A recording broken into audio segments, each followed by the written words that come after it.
Okay, good morning, Magda. Hi. Good morning, Tom, on Good the weekend. Monday morning. Monday morning, kind of rainy and cloudy here in Warsaw. Yeah. What's off? Unfortunately, it's the same. The weather is worse than in the previous week, but still it's about 20 degrees. So I think that for August, it's good. Yeah, good enough. We need a break from the sunshine for a couple of days anyway. Okay, let's go. First story, really interesting one. First story. Yeah, first story is like the welcome in the 21st century. Exactly.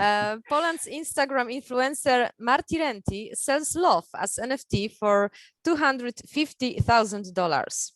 A Poland Instagram influencer known as Marty Renty has successfully sold her love as NFT for 250,000, and surprisingly, an anonymous buyer has purchased it online. It was said that the buyer has been given a chance to go on a date with the Polish influencer, but it was not revealed by the influencer who this lucky guy is. So where do we start with this one? Pretty unusual. I mean, the NFT thing is big. First application like this. Wow. I mean, good for her. Well done. If you could get someone to pay $250,000 for a date. NFT date. Yeah, she said that she sells only her online image, so she can. It's like the online product, yeah. Right. Well, so many directions to go on this one, but let's not touch it anymore. It'll be fascinating, interesting, and see where it goes. Okay, next story, not as optimistic. Anger, as Poland plans law that will stop Jews reclaiming wartime homes. In the coming weeks, a new law is expected to pass its final stages in the Polish parliament that will set a 30-year time limit on legal challenges over confiscated properties, in effect axing thousands of claims. Well, yeah, so this is interesting, obviously hugely controversial. We all know what happened, bad news after the war, and properties taken not only from Jewish, but other Polish as well. But of course, big controversy here, and being here in Warsaw, we see, however, the kind of strange things that happen or don't happen in Warsaw because you can't redevelop parts of the city because they're still in this big lawsuit. So I guess the government's trying to just kind of ram it through and say, look, we're going to get this thing done. Obviously, the other side is like, no, it doesn't make sense. Unfolding story. I can't believe it's going to end very quickly. It's been going on for a long time. But we'll see what the resolution ends up being. So we shall see. Okay, next one, banking business. EBA stress tests. PKO is the second most resilient bank in Europe. Bank PKO ranked second among the most resilient banks in the stress tests carried out by the European Banking Authority. Out of 50 banks that participated in the study, the bank said. Yeah, this is just another example that the Polish banking system is pretty solid. It has avoided 10, 15 years ago, a lot of the spin-off derivative projects and products being done across Europe and the US, much more conservative banking system. And now they're paying dividends are being paid because of that. So the sector is very, very strong and well poised as we go into perhaps another either a boom or a bust. I don't know where we are in the process, but anyway, interesting news there. Okay, next story. Online again. eObuwie, it's the online store in which you can buy, for example, shoes or bags, opens the first foreign store in the Czech Republic. Yeah, so interesting. So this is their first expansion of a physical store outside of Poland. They're testing the model. They, of course, are in Czech Republic online for a long time. So this is their first mixed model. And they've got some other fashion brands at the same time in the physical shop. Their testing model is the hybrids. It seems like the hybrid's going to work, but it'd be fun to see what's the magic formula for eObuwie, which continues to grow absolutely incredibly fast. Okay, next story, Magda. Talk show star Kuba Wojewódzki opens new restaurant in Gdynia. This time, the TVN star decided to invest his money in the restaurant business.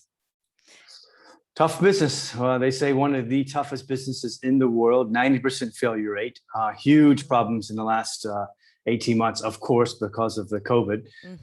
But, you know, Kuba is, of course, hugely popular, huge PR, huge media personality.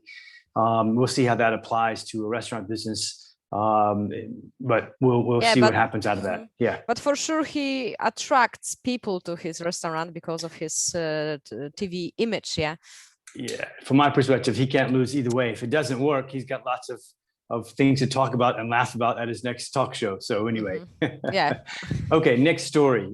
Spying, China, geopolitics. Yeah, former Huawei director again arrested in Poland for spying for China.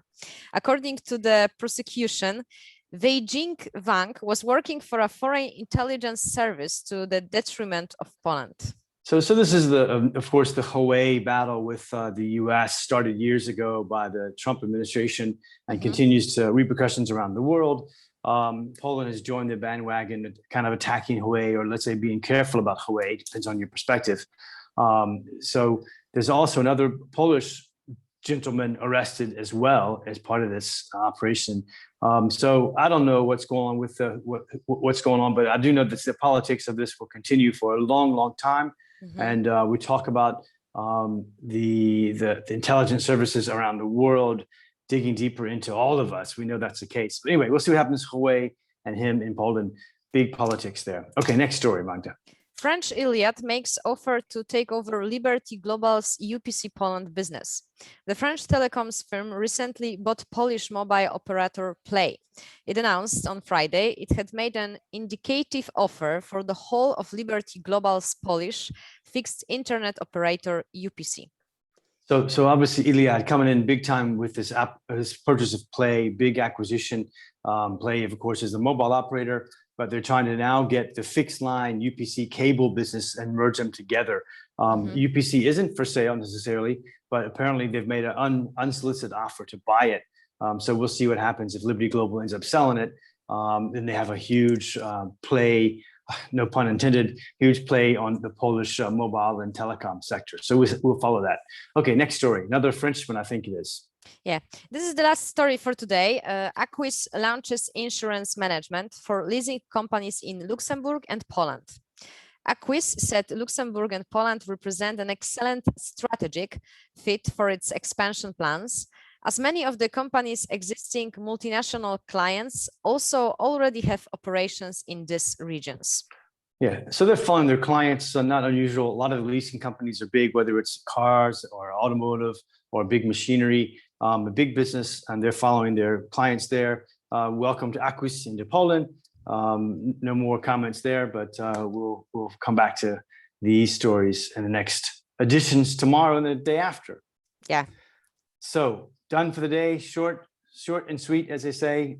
See you tomorrow morning, yes? See you, Tom. Have a nice day and a nice week. Thanks, Magda. Talk to you tomorrow. Bye. Bye.